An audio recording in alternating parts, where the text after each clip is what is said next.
Alright, it's that time of the year when I can do a best of the best roundup for gaming mice released in 2025. Just the ones that I tried though because there are so many. So how I plan to do this video is to mention the mice releases this year that does best for specific things. Because even for my favorite mice, there are things about it that I feel other mice do much better. I think this is the best way to do a video like this because people, especially me, prioritize certain things about the mouse, and there are many good mice. Just a heads up, this video is 100% biased because I can't pretend to decide what's best for everyone in the world, you know? That's just not how things work. So yeah, let's get started. The mouse that I feel has the best click experience for this year would be the XE V2 and the MP01S Ergo. The click experience of the MP01S Ergo was made to follow the XE V2 because this mouse had huge positive feedback on the clicks according to the good people who worked on the MP01S Ergo as they shared with me on Twitter. So I feel like I gotta mention both mice, and for mechanical switches, these just absolutely nail it for me. I mean, like, this is...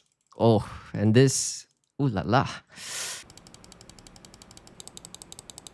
Every press feels clean with minimal wobble through the click after it bottoms out, and there is depth to the click feel. It doesn't feel dry or hollow and doesn't sound pingy or metallic. It's a dense mid to heavy click and I like it a lot. For FPS, this is the kind of feedback that makes every shot satisfying whether I'm tapping or kicking off a spray. I'm not a fan of feather-like clicks that, you know, feel like they disappear under your fingers. Those sort of clicks do have a competitive advantage in some cases, more particularly for spamming for certain games. But when it comes to satisfaction day in and day out, the XE V2 and the MP01S Ergo feel the most wholesome and refined to click on. It was either these or the EC3-DW for me, but I put this first because the clicks feel a little tighter, cleaner, and post-travel is not as long as the EC3-DW.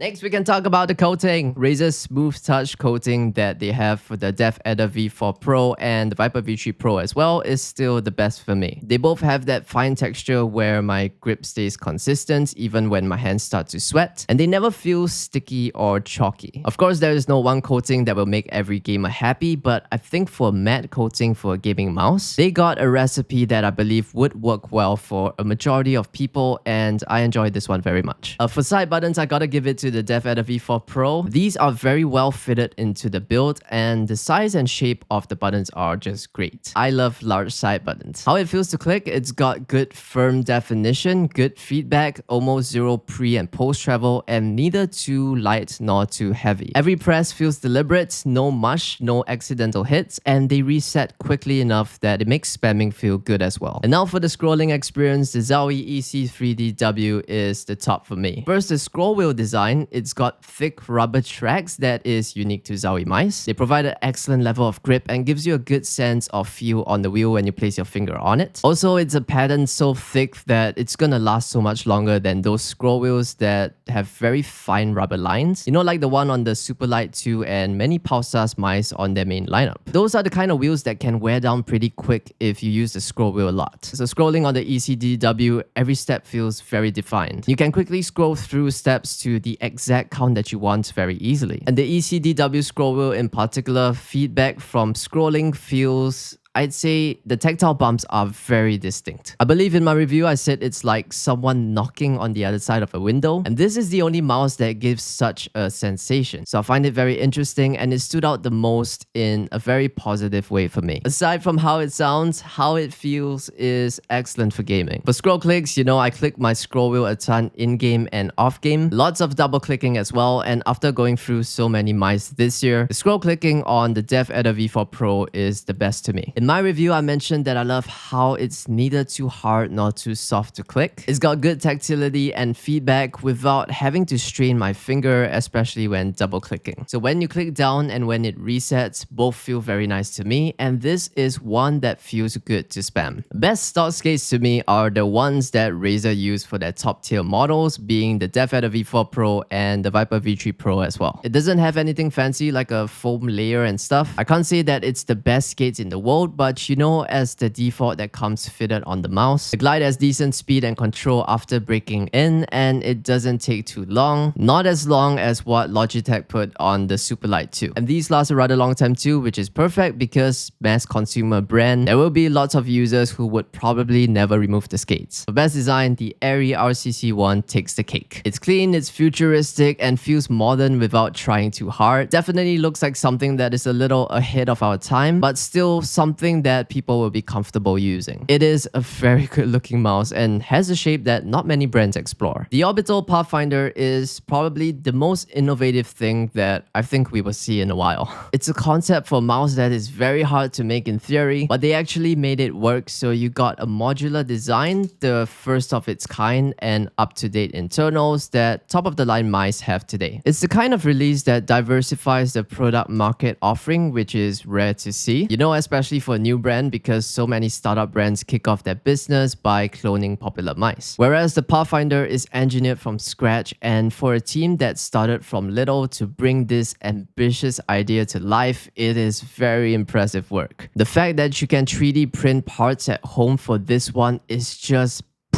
It lets you make full use of modern day technology that more people these days can have at home. That is just perfect timing, and look at that, I have a 3D printed part right here and it snaps onto the body like a perfect fit. I think for Orbitalworks, the hardest part is yet to come because there is no true competitor for this category of mice right now, and competition is what keeps the fire burning. So I look forward to seeing what they will do next. Best same but different, I would give it to Zowie's EC3-DW. This is a truly timeless shape that's been around for 16 years, refined along the way of course. This DW version has tech and performance upgrades that bring it closer on paper to its competitors' offerings. It is still behind with the click latency against many mice though, but the updated specs, the switches, and I believe most significantly, the weight reduction has made gamers who love using this shape before love it even more. You know, if Zowie mice had Razer's tech, I would not be surprised if so many more gamers would be rocking a Zowie mouse. I love using my EC3-DW. It's an awesome shape and does quite many things very well, so this is one that stands out for me. It just needs to catch up on the tech features and performance on the spec sheet, because whether they like it or not, those are things which unfortunately is enough to make quite many people go for other mice today and in future as well. So that's my biased best of the best for 2025, and I know that from my picks, the DeathAdder V4 Pro would seem like the best mouse overall. But as a matter of fact, this is my least used mouse. It's also the best performer on the spec sheet, but it's the size, the shape, and the click experience of this mouse that makes me prefer using other mice so much more. So you see, naming the best mouse of the year is not so simple because there are quite a few things to consider. But for the fun of it, one mouse that I would pick out of all the mice that I covered this year, for a one and done mouse to main and use for everything on a daily basis and not look at another mouse again, I would pick the Vaxee NP01S Ergo. Quality is amazing, the shape is rather unique, and over the NP01S V2, the shape of the Ergo provides more comfort, which makes it more comfortable to use on a daily basis for work, for gaming, for pretty much anything on my computer. And the clicks of this mouse are probably what makes me enjoy it the most. It is very satisfying for mechanical switches. What more to say about it? The coating is great, the side buttons feel great, scroll clicks and scrolling are